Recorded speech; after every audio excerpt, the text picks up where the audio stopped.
सिर्फ 3 महीने बचे हैं बोर्ड एग्ज़ाम में, और अगर आपने अब तक बोर्ड की तैयारी स्टार्ट नहीं की है तो जल्दी से सब्सक्राइब कर लेना लर्न हटके, क्योंकि हम ला रहे हैं आपके लिए इंटरेस्टिंग स्ट्रेटेजीज। तो क्या है ना कि इतना सारा सिलेबस है और टाइम बहुत कम है, तो इसके लिए हमारे पास सीक्रेट स्ट्रेटेजी है, किसी को बताना नहीं। तो इसके लिए हमें सबसे पहले सिलेबस उठाना है और उसको अच्छे से निहारना है ना। तो सिलेबस उठाकर निहारना ही नहीं है, निहारना मतलब उसका पूरा आपको पेपर पैटर्न चेक करना है। तो सीबीएसई का जो एग्ज़ाम पैटर्न चेंज हुआ है, तो उसके अकॉर्डिंग आपके जो कॉम्पिटेंसी बेस्ड क्वेश्चंस हैं वो अराउंड 50% है ना। तो पूरा पेपर आपका वही कवर कर रहे हैं। तो 50% आपके क्वेश्चंस आएंगे कॉम्पिटेंसी बेस्ड क्वेश्चंस, है ना। इसमें इंक्लूड होंगे आपके केस बेस्ड या सोर्स बेस्ड क्वेश्चंस, जो होंगे वो 50% आएंगे। उसके बाद आपके 20% क्वेश्चन होंगे मल्टीपल चॉइस क्वेश्चंस, और बाकी 30% क्वेश्चंस हैं वो हमारे ट्रेडिशनल जो आपके लॉन्ग आंसर टाइप क्वेश्चंस वगैरह होते हैं। बाकी 30% आपके वो हो जाएंगे, ठीक है। अब आपके लिए सीबीएसई जो है वो बहुत ज़्यादा हेल्प कर रही है कंपैरेटिवली। उन्होंने सिलेबस इतना रिड्यूस कर लिया है और आपकी जो चॉइस बेस्ड क्वेश्चन के जो अमाउंट है वो इंक्रीज़ कर लिया है, उनका नंबर इंक्रीज़ कर लिया, तो डेफिनेटली आपके लिए बहुत हेल्प हो जाएगी। तो इसके बाद आपको क्या करना है, अगर आपने सिलेबस उठाया है तो आपको उसका पैटर्न चेक करना है। इसके बाद आपको जितने भी कोर टॉपिक्स हैं उनको अलग कर लेना है, मतलब कि वेटेज देखना है, भाई कौन से चैप्टर का कितना ज़्यादा वेटेज आ रहा है, आपके अकॉर्डिंग कौन सा चैप्टर आपको सही लग रहा है कि भाई इसका वेटेज सही है या नहीं, है ना। उसको अच्छे से आपको एनालाइज करना है और इसी के अकॉर्डिंग आपको बनाना है अपना स्टडी प्लान। अब अगर आपका सिलेबस का ये पूरा पार्ट कंप्लीट हो जाता है तो सेकंड स्टेप में आपको क्या करना है, प्रायोरिटाइज एंड प्लान। इसमें आपको सबसे पहले चेक करना है चैप्टर्स का वेटेज, मतलब कौन सा चैप्टर कितने मार्क्स का आने वाला है, ठीक है। तो वो मार्किंग स्कीम जो दी गई है आपको सीबीएसई ने, या आप किसी भी बोर्ड से बिलोंग करते हैं, जो भी मार्किंग स्कीम आपको दी है चैप्टर वाइज, उसको आपको अच्छे से चेक करना है। और उसके बाद आपको करना है सेल्फ असेसमेंट, जिसमें आपको सारे चैप्टर्स, जैसे जो चैप्टर आपको हार्ड लगते हैं उन्हें आप सेपरेट कर दीजिए, और जो आपको इजी लगते हैं, मॉडरेट लगते हैं, तो आप उनको अलग कर सकते हैं, ठीक है। तो इस तरीके से आप सारे चैप्टर्स को डिस्ट्रीब्यूट कर लो। अब इसी के अकॉर्डिंग आपको स्केड्यूल सेट करना है, मतलब कौन सा चैप्टर आप सबसे पहले स्टार्ट करना चाहेंगे, जो आपको इजी लगते हैं चैप्टर्स आप पहले उन्हें स्टार्ट करना चाहेंगे, या फिर हार्ड लगते हैं उन्हें स्टार्ट करना चाहेंगे, या फिर क्या होने वाला है। तो बेसिकली मेरा तो यही मानना है कि जो इजी लगता है आपको उनको जल्दी से निपटा दिया करो, है ना।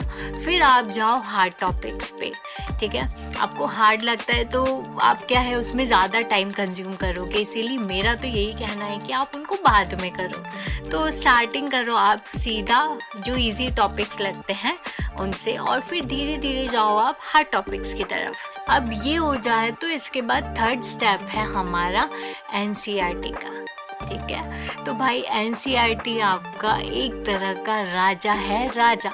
सारे कंपटीशन एग्जाम में देख लो आप, नीट में और आईआईटी दोनों में ही आपका एनसीईआरटी राजा है। अगर आपने एनसीईआरटी नहीं किया तो कुछ नहीं किया, ठीक है।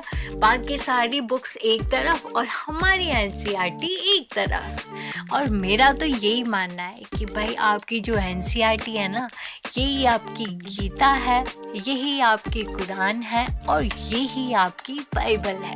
इसीलिए एनसीईआरटी को घोट के पी लेना। इसमें जितने भी इन टेक्स्ट क्वेश्चंस हैं, मतलब एग्जाम्पल्स वगैरह आपको दिखाई दे रहे हैं, और एंड की एक्सरसाइज हैं, वो सभी एक्सरसाइज कर लेना, है ना। इनको करना बिल्कुल मत भूलना, क्योंकि जनरली इन टेक्स्ट से बहुत सारे क्वेश्चंस आते हैं। और फिर सबसे इम्पॉर्टेंट पार्ट कि आपको अपने हैंड रिटन नोट्स का यूज़ करना है। आप जो जो चैप्टर करते जा रहे हो ना, तो उसके नोट्स बना लो, ठीक है। और नोट्स बनाने की एक सीक्रेट ट्रिक, आपको यूज़ करने हैं कलरफुल पेन्स। आप जितने ज़्यादा कलरफुल पेन्स का यूज़ करोगे तो उतने प्रॉपर आपके नोट्स बनेंगे। अब आपको लगता है अगर आपके पास टाइम नहीं है तो इतना टाइम आप कलरफुल पेन्स पे मत वेस्ट करो, बट मेरा तो ये मानना है एटलीस्ट 2 पेन तो आप यूज़ कर ही सकते हो। एक ब्लैक ले लेना और दूसरा ले लेना ब्लू, तो जिससे आप है ना इजीली मेन टॉपिक और उसके डिस्क्रिप्शन में सब टॉपिक में आप थोड़ा डिफ्रेंशिएट कर सकते हो। और एक रिमाइंडर, आप जब भी नोट्स बनाओ ना तो बुलेट पॉइंट्स में अपना नोट्स बनाया करो, क्योंकि इससे क्या है ना कि आपके मेन पॉइंट्स जो है वो इजीली आपके डिफ्रेंशिएट हो जाते हैं, राइट। तो आपको इतनी मेहनत नहीं करनी होती। अगर आप पैराग्राफ फॉर्म में नोट्स बनाते हो तो पैराग्राफ में आपको इम्पॉर्टेंट पॉइंट को ढूंढने में बड़ी मेहनत करनी होती है, इसीलिए हमेशा बुलेट पॉइंट्स में अपने नोट्स बनाओ। और अगर आपको पैराग्राफ में बनाना ही है तो आप मेन टॉपिक को या फिर कोई लाइन इंपॉर्टेंट है उसको अच्छे से अंडरलाइन कर लो, ठीक है। एग्जाम में भी आप ये पैटर्न का यूज़ कर सकते हो, जिससे एग्जामिनर को ना चेक करने में प्रॉब्लम नहीं आती, राइट। अब कंपटीशन के बेसिस पे आपकी रट्टा मार जिंदगी जो है वो बिल्कुल नहीं चलेगी, ठीक है। ये कॉन्सेप्ट तो आप दिमाग से हटा ही देना कि रटने से काम हो जाएगा।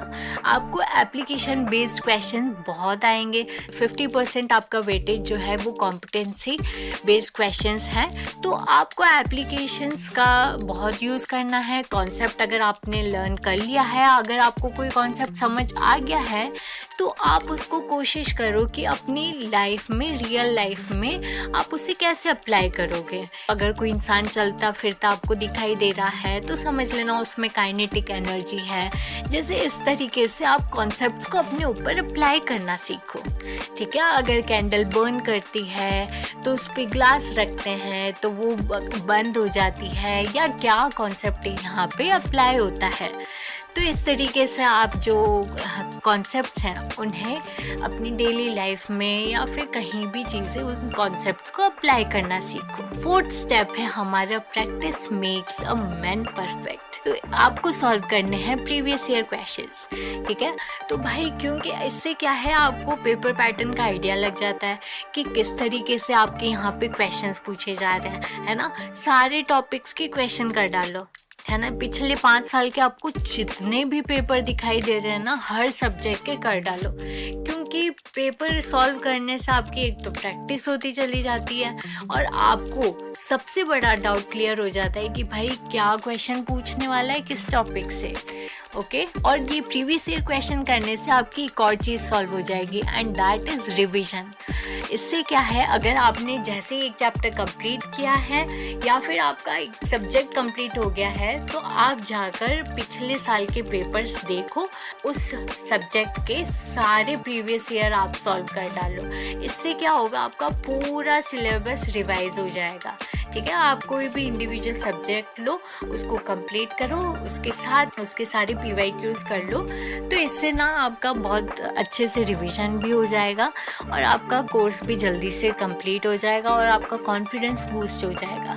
क्योंकि एग्ज़ाम में आप जब क्वेश्चन करने बैठते हो और आपको आंसर नहीं आता तो आप बहुत ज़्यादा डिसअपॉइंट हो जाते हो, ठीक है। और ये एग्ज़ाम ड्यूरेशन में बच्चों के साथ में बहुत होता है कि वो उन्हें आता है बट वो एक्सप्रेस नहीं कर पाते।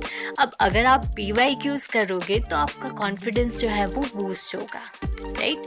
कि भाई इतने चिंदेज क्वेश्चंस आते हैं, मैं ये नहीं कर सकता क्या। तो आपको टेंशन बिल्कुल नहीं लेना है और ये जितने भी स्टेप्स मैंने आपको बताया है उन्हें अच्छे से फॉलो करना। अब अगर आपने रिवाइज कर लिया है तो आपको जितने भी डाउट्स आएंगे वो अपने फ्रेंड्स से, अपने टीचर से या अपने कोई भी बड़े भाई बहन है, सिबलिंग्स हैं, उनसे सॉल्व करना चाहते हो, उनसे डिस्कस करके सॉल्व करना चाहते हो तो डेफिनेटली ये चीज़ ज़रूर करना, ओके। क्योंकि अगर आपको लगता है कि भाई अगर मैं ये क्वेश्चन उसको पूछूंगा तो वो क्या सोचेगा कि मुझे ये नहीं आता क्या, लेकिन ऐसा बिल्कुल नहीं है। आप जितना ज़्यादा लोगों से डिस्कस करोगे कॉन्सेप्ट्स को उतनी ज़्यादा आपकी चीज़ें क्लियर होंगी, है ना। कभी भी किसी चीज़ को छोटा मत समझना, है ना। और अगर आपको कोई कॉन्सेप्ट नहीं आता है तो बिल्कुल भी आप ऐसा मत फील करना कि मैं ये किससे और कैसे पूछूं, ठीक है।